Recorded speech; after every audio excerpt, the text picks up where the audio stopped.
ముఖ్యమంత్రి రేవంత్ రెడ్డి గారికి కూడా అసోసియేషన్ తరఫున వినతి ఇచ్చా. రేపు రాబోయే అసెంబ్లీ సమావేశం డిసెంబర్ నెలలో శీతాకాల అసెంబ్లీ సమావేశం జరగబోతున్నాయి.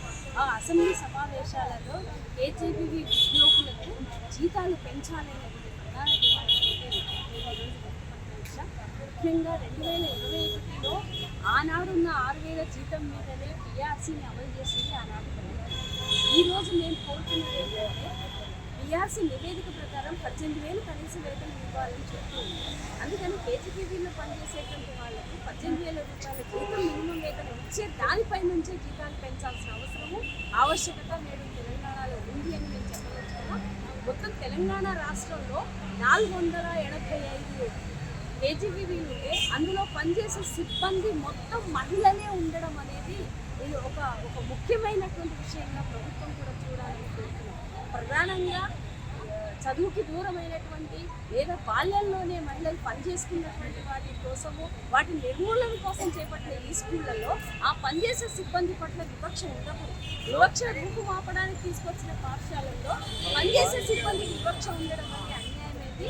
అన్ని రెసిడెన్షియల్ విద్యా సంస్థలలో కేజీబీవీ వాళ్ళకంటే జీతం ఎక్కువ ఉంది అనేది ఒక వాస్తవం ఉంది.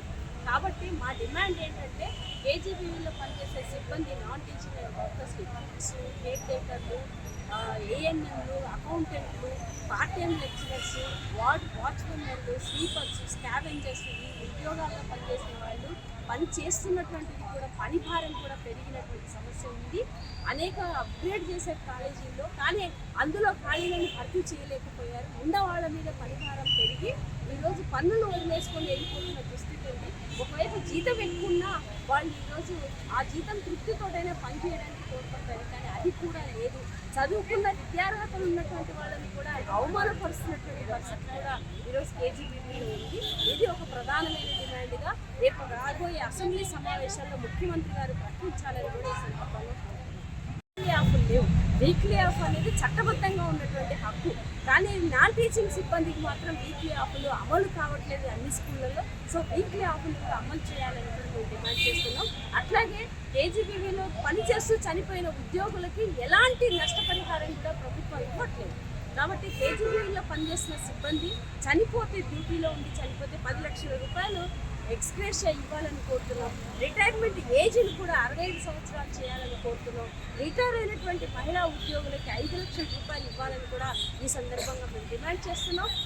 వీటితో పాటు వంట పాత్రలు సరైనవి ఏర్పాటు చేయాలని చెప్పి కోరుతున్నాం.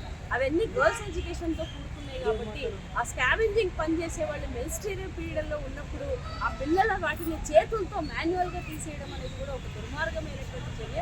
కాబట్టి డిస్మాంటిల్ మిషన్స్ అంటే వాటిని డైల్యూట్ చేసే మిషన్స్ ఉంటాయి, అన్ని స్కూళ్ళల్లో కూడా ఏర్పాటు చేయాలని మేము ఈ సందర్భంగా మేము డిమాండ్ చేస్తున్నాం. చపాతీలు చేసినప్పుడు, పూరీలు చేసినప్పుడు వర్క్ ఫోర్స్ తక్కువ ఉండడం వల్ల చాలా పనిభారం పెరిగి చాలా జబ్బుల పాలవుతున్న సమస్య కూడా ఉంది. కాబట్టి మెడికల్ ఇన్సూరెన్స్ సౌకర్యం కూడా కేజీబీవీలో పనిచేసే వాళ్ళకి టైప్ 1 to టైప్ 4 అంటే కేజీబీవీలు, యూఆర్ఎస్ స్కూల్స్, అట్లాగే కేజీబీవీలో తక్కువ సంఖ్యతో ఉన్న స్కూల్స్, మోడల్ స్కూల్స్, ఇన్ని రకాల దొంతరలో ఉన్నటువంటి 4 వాళ్ళకు కూడా చెయ్యాలి అని మేము డిమాండ్ చేస్తున్నాం.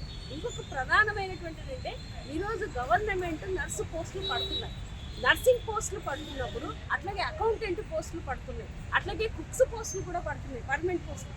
ఆ పర్మనెంట్ పోస్టులు పడుతున్న వాటికి ఈ కేజీబీవీలో పనిచేసిన సర్వీస్ కాలానికి వెయిటేజ్ ఇవ్వాలని కూడా మేము ఈ సందర్భంగా డిమాండ్ చేస్తున్నాం. నర్సు పోస్టులో పడుతున్న ఏఎన్ఎం పోస్టులు, ఇక్కడ ఏఎన్ఎం వృత్తి చేస్తున్న వాళ్ళకి కేజీబీవీల వాళ్ళకి మాత్రమే ఈరోజు ఆ వెయిటేజ్ మార్కులు లేనటువంటిది. కాబట్టి వెయిటేజ్ మార్కులు ఏఎన్ఎం పోస్టుకు అయినప్పుడు వెయిటేజ్ మార్కులు ఇవ్వడం వల్ల ప్రభుత్వానికి వచ్చే నష్టం ఏమీ లేదు.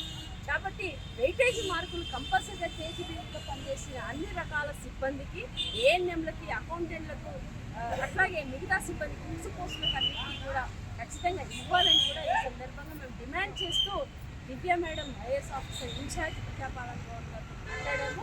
అన్ని విషయాలను కూలంకషంగా చర్చించాం. అలాగే జాయింట్ డైరెక్టర్ మదన్ మోహన్ రెడ్డి గారికి కూడా మేము వివరించాం.